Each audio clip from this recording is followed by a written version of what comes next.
16 after 11. Hang in there, sir. Hang in there, I'll be right with you. But 16 after 11, 21 degrees. So I've already won today so far. And for you guys, I tell you what, let me do this first. Galaxy 107fm.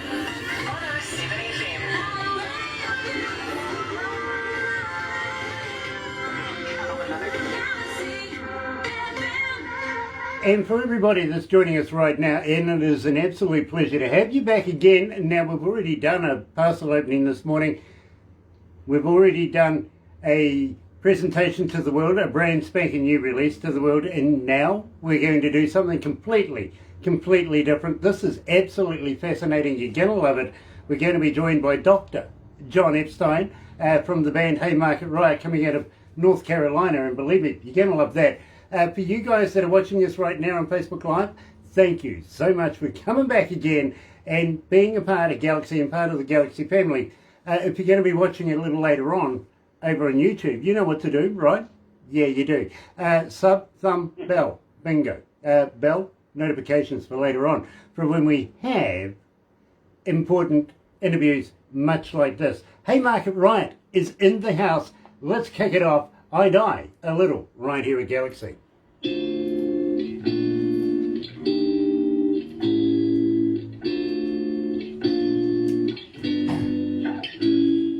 how you feeling, John? You right?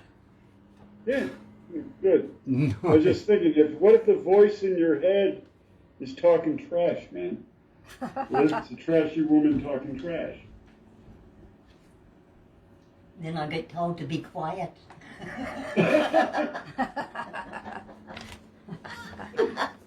That's funny. Oh dear. You don't have to be nuts to work here, but by God it helps. I think that's true across the board, man. Yeah. Anything that has anything to do with music. Hi, Ray. Yeah. There's got to be something wrong with you. Yeah, absolutely. And I've spent a lifetime just trying to figure out what's wrong with me. That's what it is. It's music. It's my. I honestly tell everybody that I meet that music is my first mistress. Yeah, I've heard people say that. Also, my religion. Yeah, well, I can vouch for that one as well. But I'll tell you what, it's cost me a few marriages. Me too. Yeah, that has. Happens when you're in the music industry. You end up playing blues bands, man. Yeah, of course. So there you go. There you go. Raymond Shaw is joining us. Anthony Ligero is joining us as well. Anthony is coming up for an interview very, very shortly. Do you know Anthony Ligori? I don't think so. Okay. He's he's kind of like an Elvis impersonator.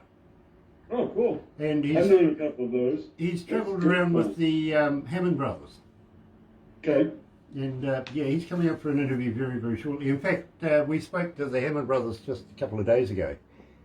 They think I'm nuts. I says, don't worry about it. I'm talking to a doctor at the other end of the week. So, tell me more about that.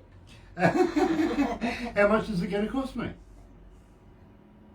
Well, it's not about the money. It's about getting well and being the full you that you can be. That's what they all say until I get a bill. That's right. Well, think about it. It's in the psychiatrist's best interest to not cure you. Well, it is. In fact, I've got another psychiatrist that I talked to coming out of New Jersey. And her name is Randy O'Neill. And I said to her one day, do psychiatrists talk to psychiatrists about their problems? She goes, of course we do. I said, so who charges who? She goes, who starts first?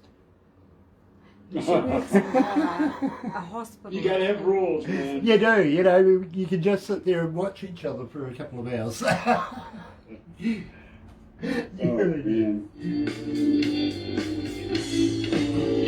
Memories are just wishes in the rain. If there's more, can I start again? This song is quite Pain, darkness, I try to erase. People don't see me, they don't see me in any case. I'm still wishing in the rain.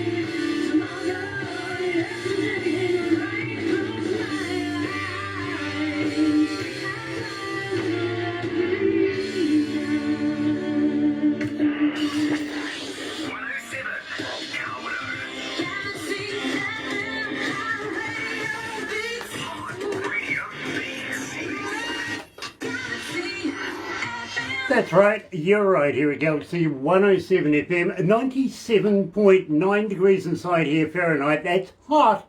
Believe me, we have a thing called Kiwi air conditioning. Open the damn window, please. It's getting warm in here. 22 after 11 o'clock and 20 degrees outside. That's better, actually. A little cloudy, gloomy and icy, so keeping the heat closer to the ground, really. It's Wednesday, and officially Barbara says it's hump day, so we make sure that that's official. March 31st, last day of the month.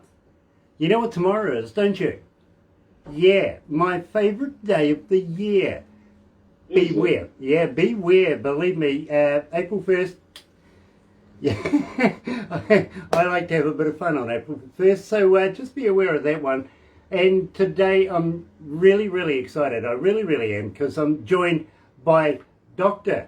John Epstein from the band Haymarket Riot. Now, first of all, got to say hi to Terry Buchanan, who's a good friend of Dr. John. Now, Dr. John, you're a PhD. Tell me a little bit about the PhD to the doctorship that you have. Well, okay, I'll make it short for you. Rock and roll is always what I've been about. And I figured out when I was in college working on my bachelor's degree that there was a whole branch of sociology dedicated to the study of rock music. And then a miracle occurred, and Tipper Gore opened her mouth and started talking a whole bunch of junk about heavy metal and Satanism and suicide and drugs and just a bunch of garbage, which it was. And I said, well, somebody's got to speak up about this because that's ridiculous. So I decided that I would do a master's degree and look at the relationship between what kids were listening to at the time and their behaviors, to see if there really was this relationship. And it turned out that it was exactly the opposite. Absolutely. So Tipper Gore wrote me a nasty letter, told me I was a bad man, and I cherish that. Yeah, as you would, and believe me, I would too, actually, because I'm kind of on your side on that one.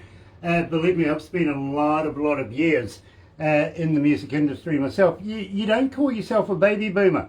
Why not? I like booming babies. Well, I mean, technically I am, but I was born in 1960, so I'm sort of on the cusp, right? I'm a Gen Xer rising. Well, there you go. We got something in common. And I believe that we could get together and change the world to be a better place, and I also know for sure we won't. So I'm both.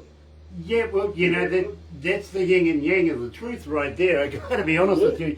I'm a 61 baby, so I'm not too far behind you. Yeah, right there. Yeah. So you get it. I mean, I don't really identify with the boomers that much, but there's at least the younger members of the Generation X thing are just like alien to me, because they grew up in a different culture. They had electronics that I didn't have. Well, I tell you what, you've got a whole career right now coming from the Trump era. Yeah. Babies born in the Trump era, oh my God, they're going to need all the help they can get.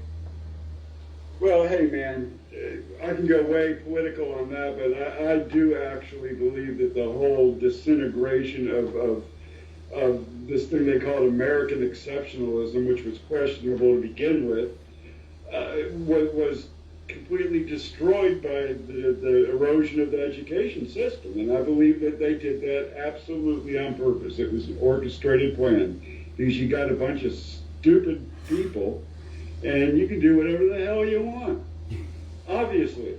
I mean, the proof is right there. All you got to do is flip on American television and you're like, wow. Yeah, no,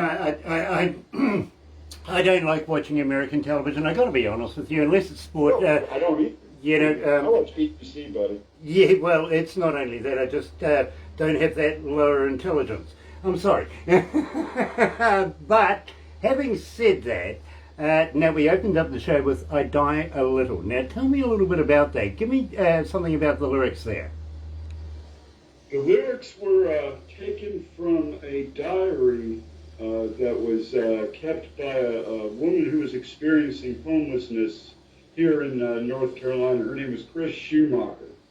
And it was part of the Healing Blues Project, where we paired musicians with homeless people, and they would tell us their stories, and then we wrote songs with their stories, and then all the proceeds that we made from the sale of the album, which was significant actually, went directly back to the homeless organization that was working with all these people in North Carolina.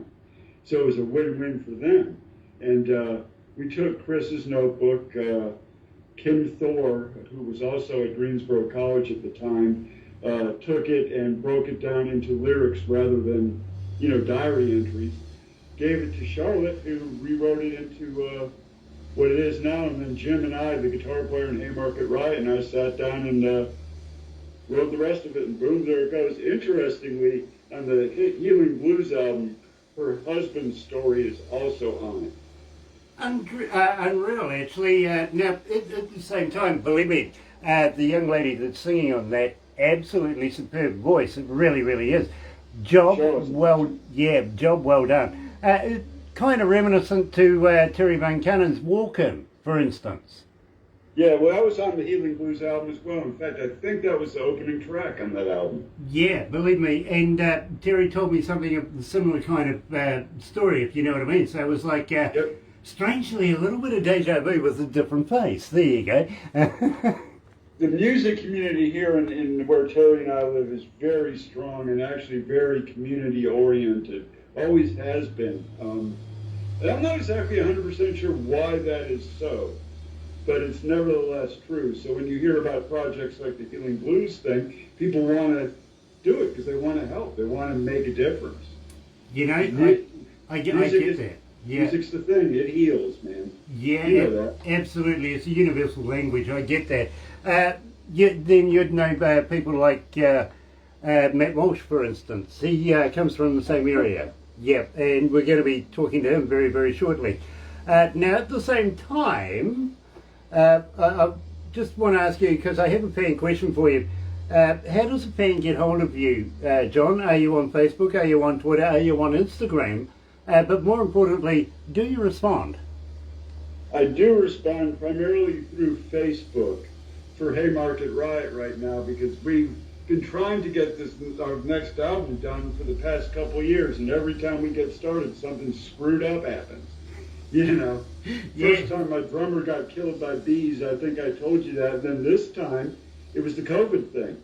We were in pre-production, and boom, all of a sudden we had to stay home for a year and a half. Now, you can't just leave it there. You got to let everybody know. Now, the drummer got killed by bees. Yeah, actually, it was wasps. Wasps. Wasps. Boy, it was really actually tragic, but it's sort of my Spinal Tap moment, I guess. Phil he enjoyed a drink, and as a result of that, lost his driving privileges for life. But because he had been a good boy, and because he and I had been friends for quite a while at that time, and I could vouch for him, he had stopped drinking and was perfectly great. So they were going to give him back his driver's license. And I was going to take him to court. But the day before this, he went and got on his moped to ride up to the store, his scooter, to buy something, and it wouldn't run. But he had another one sitting next to it, and he went to get the part that he needed off of that one to replace it so he could ride, and he grabbed a hornet's nest. Oh. Oh dear. You see, apparently it's not the same as bees or whatever. It takes a while because it affects your cardiovascular system. So he went about his business for the next day. And that night, his mom called and told him she was going to drop some stuff off at his house. He said, okay. And when she got over there, she found him in cardiac arrest on the floor. It's like, holy moly. So that kind of took the wind out of our sails for a while there. We do. Phil and I, not only were in Haymarket Riot, we were in a number of other projects together. We kind of went as a team, rhythm section, bass player, drummer. Well, John, I got to say, my condolences there. It really, really is. Believe me, I understand about that because I'm allergic to wasps and bee stings as well. Believe me, I have to have the pen in an emergency. That's serious stuff. Clearly, it really is. It really is. And believe me, if anything can get me, that will. Not much else. Believe me, my wife's been trying to kill me off for years. Just can't get bees. Yeah, but she says she can't get the insurance on it. Never mind. You never know what's inside, right? You just never know what's inside. What's inside, John? stuff. Lots of stuff. Tell This me. song is also from the Healing Blues, by the way. Okay. This is a woman from New York. Her name is Yolanda, and I wrote this one with Charlotte. But she disappeared, so she was one of the ones who didn't make it, I'm guessing. And interesting tidbit, this song, they wrote up a review in Blues Magazine or something about the album and said this was a great song, radio worthy, blah, blah, blah. Unfortunately, it's not blues. It's whatever the hell it is, right? Classic rock. But it is the only 12-bar blues song on the Healing Blues album. There you go. You're right. Here we go. See 107 FM, joined by Dr. John Epstein, the man himself from Haymarket Riot. Yeah. And what's inside?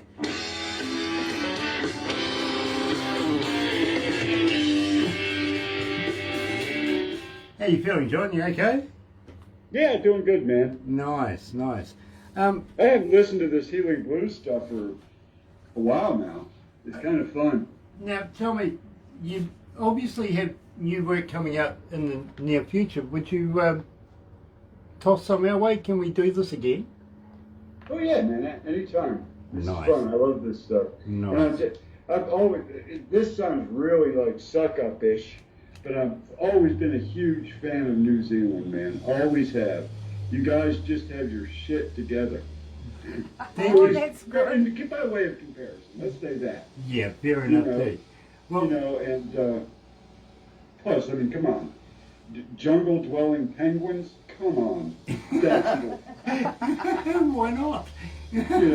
and crickets the size of baseballs? That's awesome. Yeah. Now we'll get there in a second. Absolutely. Well, actually, we've got nothing. I've tried got nothing once. deadly. Integrated. Yeah, You'd be surprised. I mean, my resume is kind of a funny one, right? Criminologist, rock and roll guy. exactly. Believe me, I've been reading it. I got your bio. I really do. But we've got nothing deadly here in New Zealand unless you meet up with my mother. Okay. She's a challenge. No crocs, no snakes. My father was a powder monkey in the coal mines. He used to blow stuff up for a living. So Cool. I was brought up. Everybody likes something that goes boom, man. A No. good explosion is awesome. Yeah, hell yeah. Believe me, the That's adrenaline kids. rush. Yeah. And I remember going down the mines. I started school about 5 years of age, right? We all did. School holidays, first school holidays, the old woman says to me, Don't "You're call out the of old here." woman. Well, my mother That's said not to me, nice. "You're out of here." I went, "Where am I going?" She goes, "You're going to work with Dad." I mean, he works down the coal mines. So I remember literally going down the pit with pit ponies, canaries and cages, and a carbine lamp, a flame on my head, and methane gas. Now, how intelligent is that? You know what I mean? Weird. And then we're blowing stuff up in the same gas. Yeah, right. Yeah, good move, eh? I grew up in Ohio, not far from coal country here, so I've known people that have worked in the mines and been in some just touristy, not tourist places, but going as a let us show you the coal mine thing. No thanks. I'm like, sure, because I've never seen a coal mine, so let's do that. I'd love to. Okay. Well, That's well, life is about experience, man. I So tell you what. If you get the chance to try something new and different, especially outside of your comfort zone, do it. Oh, well, you've got Well, something for him in a minute. I got something to talk to you about actually, because believe me, Okay. we would love for you to come here in New Zealand and play Yeah, in front of bring New Zealand Terry. audiences. So can we talk about that? I would do that. Absolutely, I would do that. Nice. Let's go back to the desk. Oops.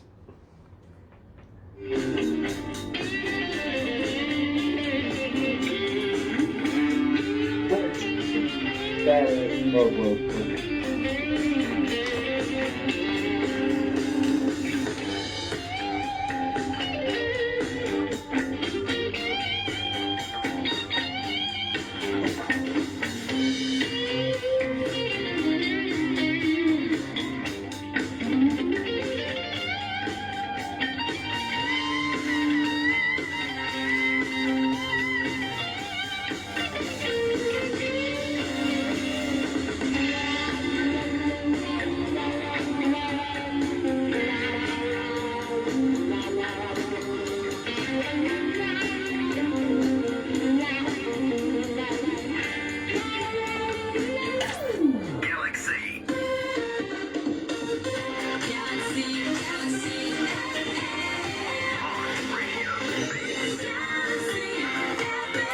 That's right, you're right here at Galaxy 107 FM, 22 away from lunchtime, 12 o'clock noon, 23 degrees. I win. Yeah, Barbara wins, unfortunately. Oh, I was riding the wave there for a little while, you know what I mean? I thought, nah, no way is she going to win. Well, what do you know, come from behind, she wins again. Uh-huh. Yeah. Good. Congratulations, Oh, Barbara. thank you. Yeah. Thank you. We have this game, we really We do. do. It is Wednesday, officially Barbara's Hump Day, March 31st, and I'm joined by John Epstein, coming from the band Haymarket Riot. I also want to talk to him about Uncle Watson's widow a little down the track, I really, really do. But first of all, we were just contemplating the idea of getting John and the band Haymarket Riot here in New Zealand. Once we get the borders open and start doing tours and everything again, would you consider coming to New Zealand and playing in front of New Zealand audiences? I absolutely would. Absolutely.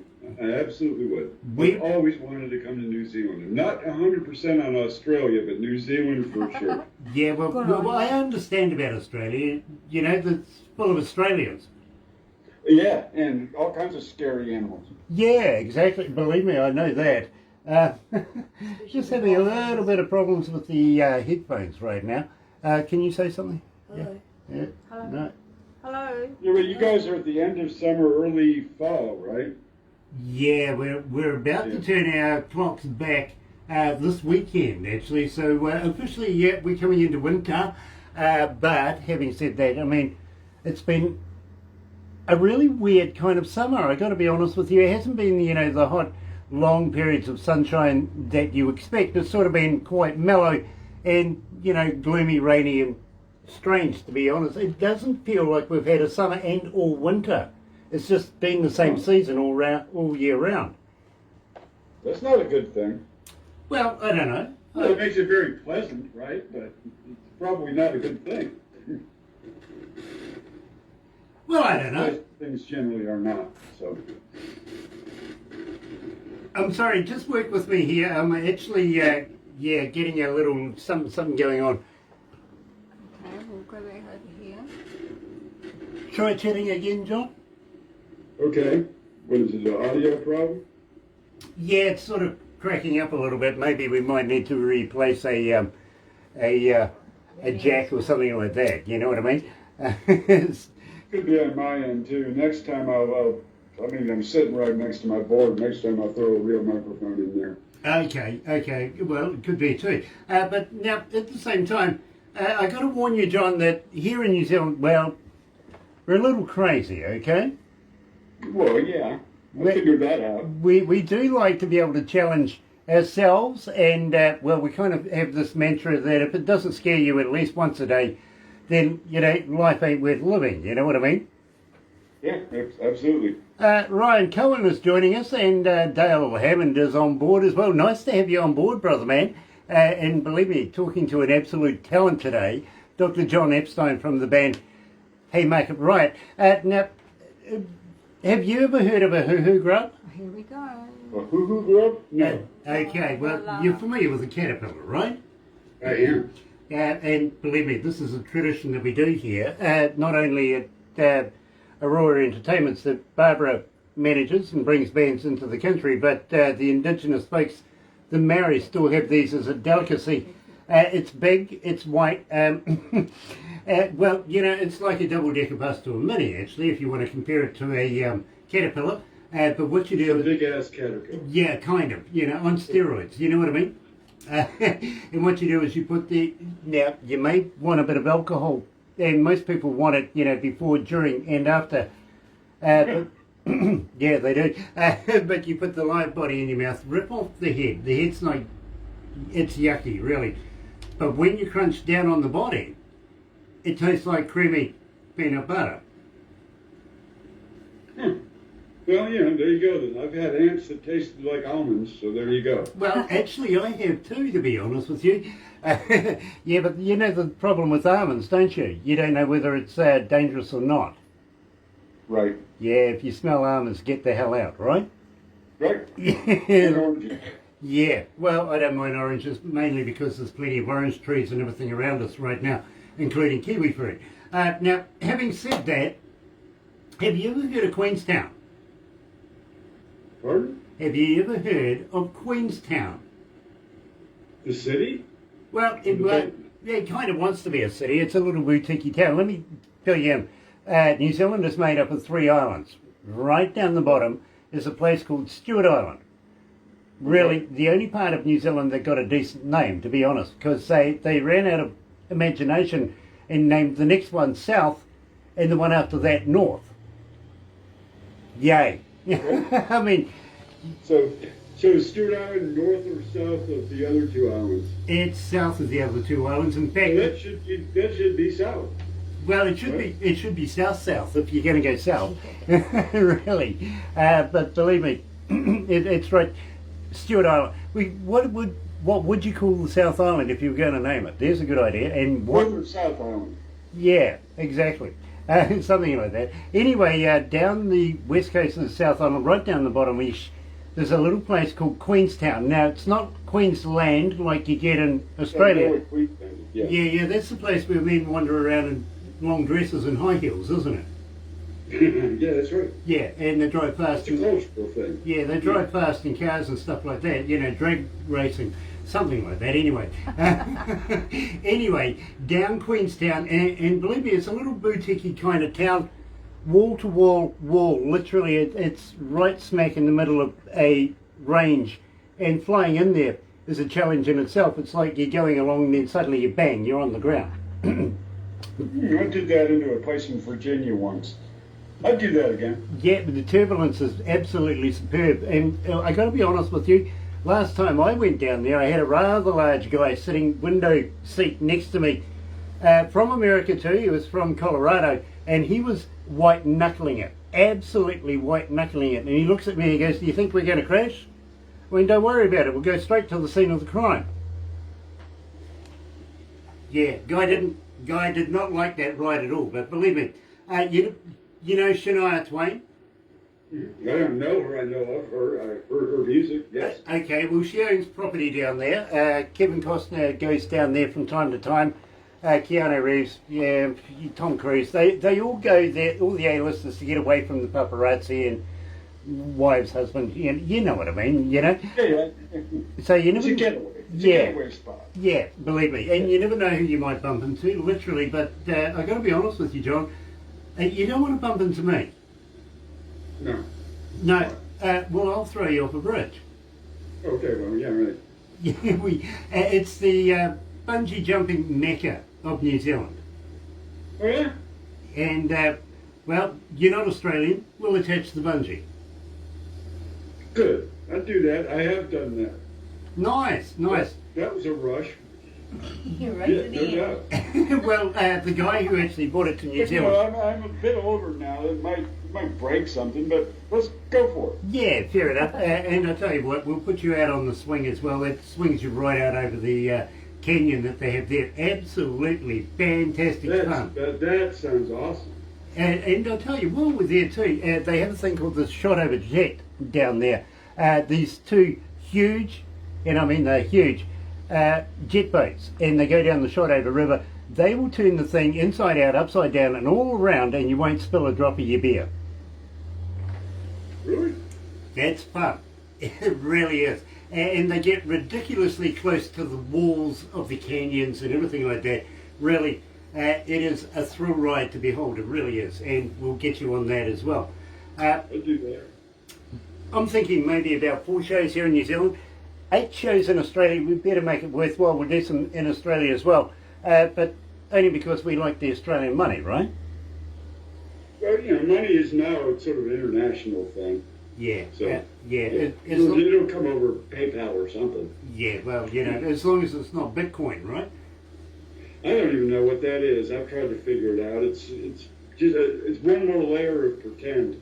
Yeah, well, So you know, apparently it's something that's supplying the terrorists with all their weapons.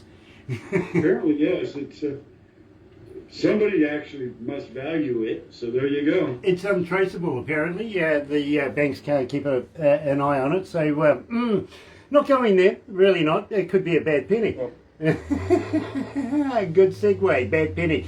This song is a song that I can't seem to get through a breakfast show without playing. Why not? Tell me all about it. We did this song with our friend Charles Johnson from the band TK421. His day job is actually as the guitar player for a #1 selling smooth jazz saxophone player. So the fact that he rocks out is a good thing. And I was breaking Phil into recording in the studio because he had been a live guy. And he worked all the time playing drums live and never did anything in the studio. We were getting ready to do the album, which we did after this. So I said, let's do this song. And Chuck was in town, so I brought him in. And bingo, there it just happened. The cool thing about it is the very end, we had worked it out so we were going to stop right after a chorus, and Phil forgot. So he kept playing the drums. And Benji, who was playing rhythm guitar, looked over at me and said, keep going. And we just kept rolling. So the last couple minutes of that song were just what happened, just the 4 of us sitting there. It worked out surprisingly well. Good tune, right? Absolutely, and believe me, right now, I've been told 2,727 requests since we've been playing it. That's why. No kidding. That's why. Well, thank you. Thank you, everybody. Tell your friends. Absolutely, And absolutely. tell Chuck. That's why I'm playing it in the breakfast show every day, pretty much, right here at Galaxy. Here is the #1 charting song of Haymarket Riot and Bad Penny at Galaxy.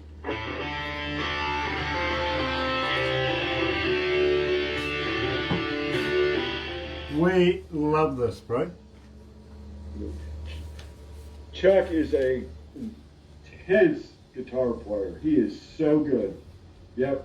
I mean, it's amazing. And I'm actually very honored to play with that guy because I've seen him pick up any instrument and play it. It's insane. I don't know how he does it. Oh, a violin? Okay. I hate people like that.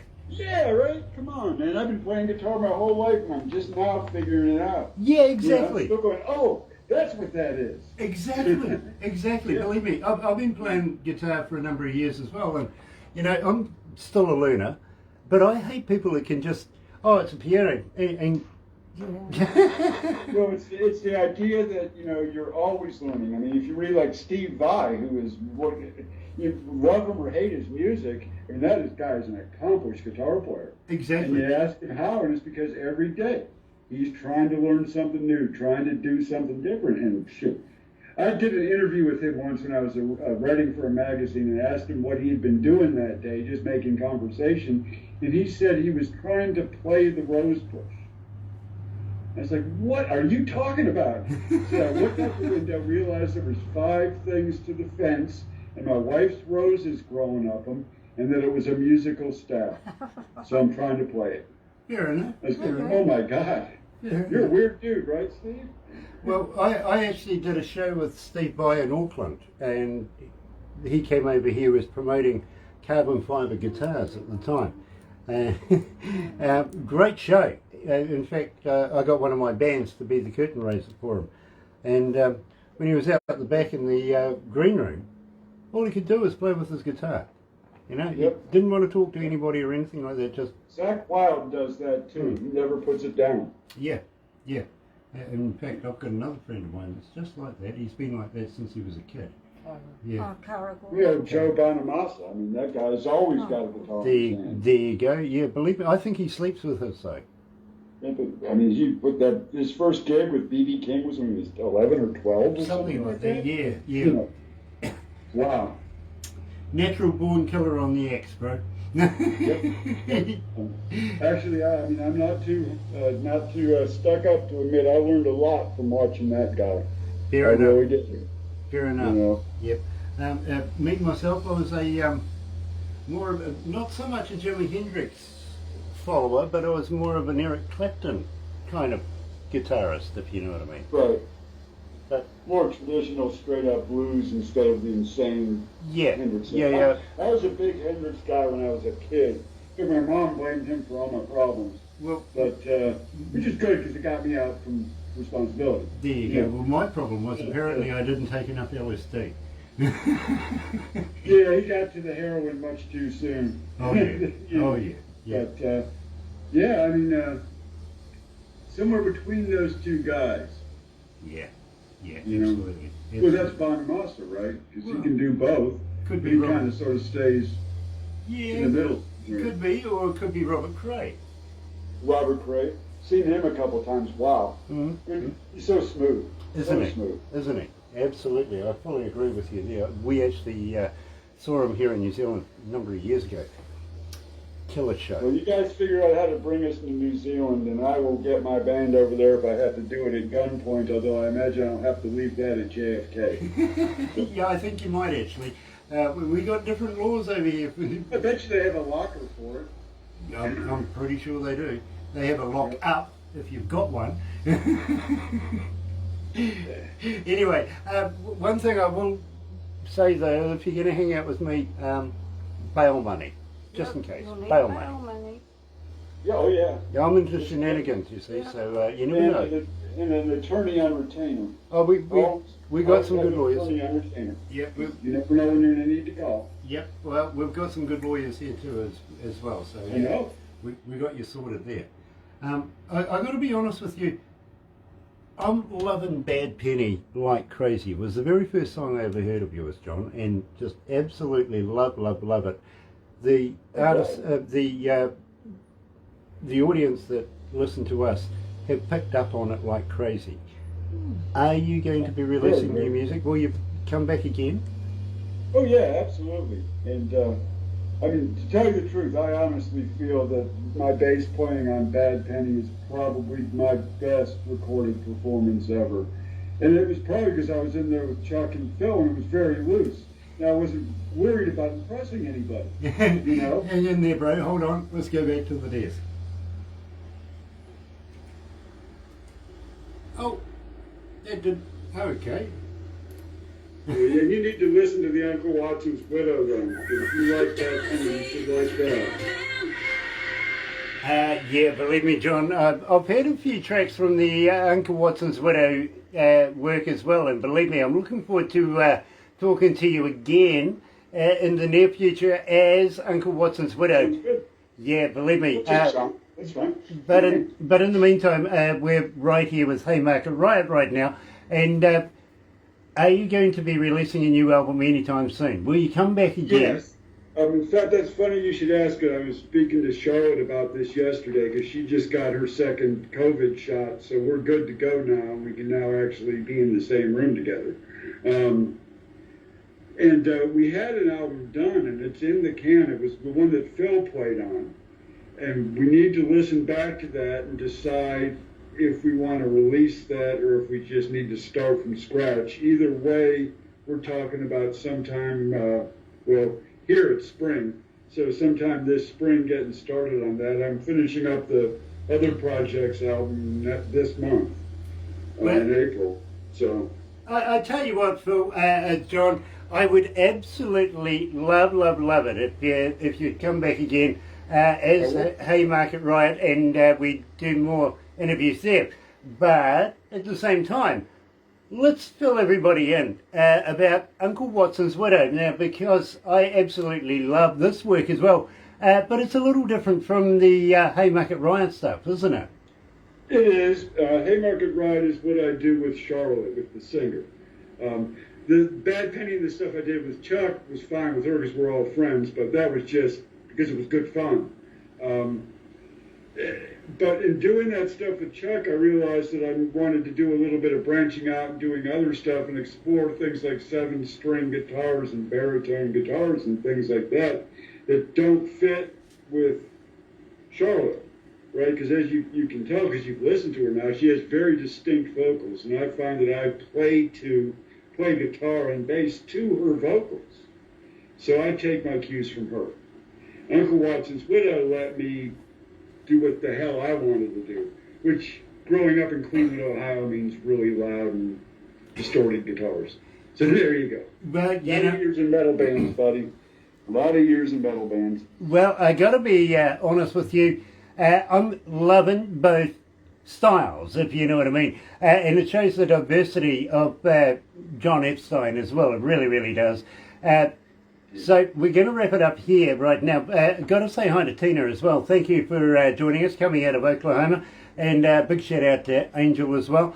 For everybody that's watching us right now on Facebook Live, thank you so much for joining us, not only once, not only twice, but 3 times today here at Galaxy. Woo! Please come back again in the near future with all of the interviews that we do, including important people like Dr. John Epstein from Haymarket Riot coming out of North Carolina. Don't go anywhere, John, but in the meantime, we'll just switch over to the other channel, the other studio. You're right here at Galaxy. Good morning. I know you're gonna dig this. Galaxy 107 FM. Bye. How was that, John?